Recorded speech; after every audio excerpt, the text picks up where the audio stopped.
बोला जय माता दी, बोले अंकुरी धाम की।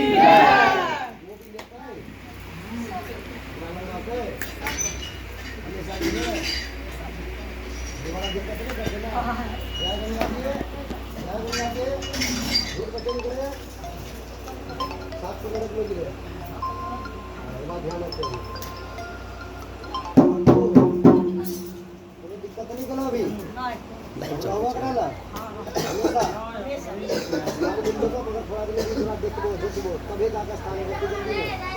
चमत्कार के नमस्कार नहीं कर सकते पाए कि बुझलो। हाँ तो ताहि द्वारा हमरा प्रमाण चाहिए, सत्य चाहिए, तब सेवा भेट तो नहीं देने बगैर सत्य सेवा नहीं भेटे।